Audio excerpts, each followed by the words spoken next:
Good morning, Morning Musings by Melinda. How are you today?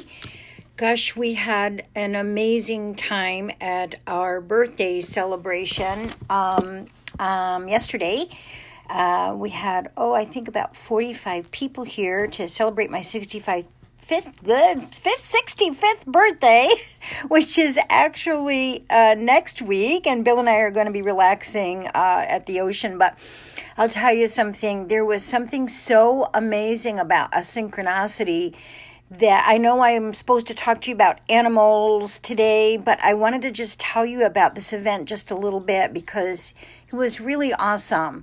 First of all, there was a lot of laughter. You know, to me, when you are dealing with the other side of the veil, the more that you laugh, the more you can connect to the other side. It was absolutely hilarious. I was wearing a headband because we were measuring my brainwave frequencies as I was doing this. And towards the end, I was talking to a spirit who actually lifted the headband off of my head. It was really hilarious. And as soon as Dr. Deb Cruz gets the data on what goes on in a medium's brain, I'll be sure to share that with you. Anyway, one of the synchronicities, there's no such thing as a coincidence on the planet. And a couple of years ago, I think it was 3 years ago, I was working with James Van Praagh, and I started to get a message from what I thought a priest who talked to somebody in the audience. And finally somebody said, yes, I know who that is. And she raised her hand and she said, that's my cousin. You all know him too. It's Pope John Paul. And James Van Praagh looked at me and said, you're channeling the Pope? I said, well, I guess I am. Hi, Sin. Hi, Lynn. Hi, Carla. Hi, Wendy. Hi, Kimberly. Anyway, it was kind of hilarious. And since then, I know Pope John Paul's cousin. But what happened yesterday is someone gave me a gift for my birthday, and I'm sure she did not know this story. And the gift was a rosary in this beautiful little porcelain like egg-shaped thing.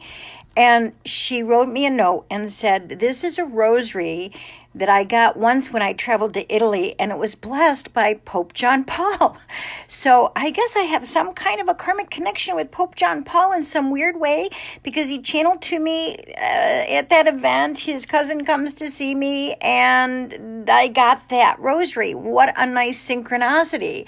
Remember, there's no such thing as coincidence on the planet. But anyway, my job is, and I know I didn't put a heading on it today because, oh gosh, yesterday exhausted me. I did 3 hours and must have done, I don't know, between 20 and 30 readings. Yesterday I had 45 people, and so I think I did about half. But anyway, I'm supposed to be talking today about our spiritual connection with animals. You know that back in the indigenous times, between our Native Americans, between the indigenous of the Yukon, between Eskimos and so on, they used to do totem poles. And then back in the day, in the ancient Greeks and in Indian culture, all did animal masks. Why? Because animals are supposed to represent something to us at a spiritual level. And there's this wonderful book that has cards with it. I sort of don't believe in doing, card readings with it, but I love the book. It's called Medicine Cards, and it has all the different animals that you can get in a meditation, what they mean to you. There's also a book called Ask Your Animals. I couldn't put my fingers on it this morning to show it to you. I'm sure Jackie will look it up and give you the connection.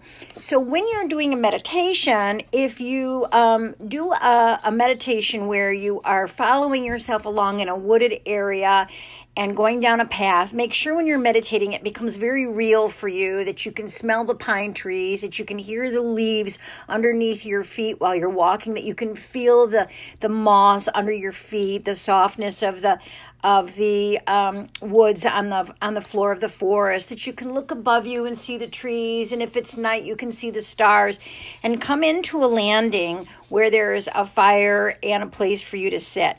And if you visualize all this, then you want to invite your spirit animal to come in with you, and then look it up and see where your subconscious mind is.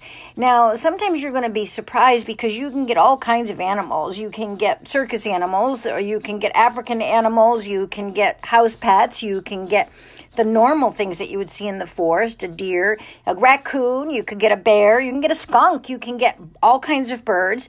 And these things have some kind of meaning on what your subconscious mind is doing. So it's an effective tool to see where you're at spiritually. And you won't get the same totem animal every single time you meditate on that. But it kind of gives you an idea of where you're at in a spiritual way. And so, hi, Jennifer. Hi, Bill. Today is Bill's and my wedding anniversary. Happy anniversary, baby. Hi, Margot. Hi, Alma. So that's a form of checking in with your spirit, with your subconscious mind to see where you are. If you can't get one of those 2 books that I just recommended to you, you can look on the internet and find out what your spirit animal means. And so it's just a little tool that we thought we'd share with you today to find out where you are at a spiritual level or at a subconscious level. Hi, Sandra. Hi, Maria. So don't ever underestimate, if you watch the beginning of this video, not if you haven't, go back and watch it. The power of coincidences and the power of your connection with somebody that you might not have even met. And make sure you're meditating on your spirit animal. Have a great day.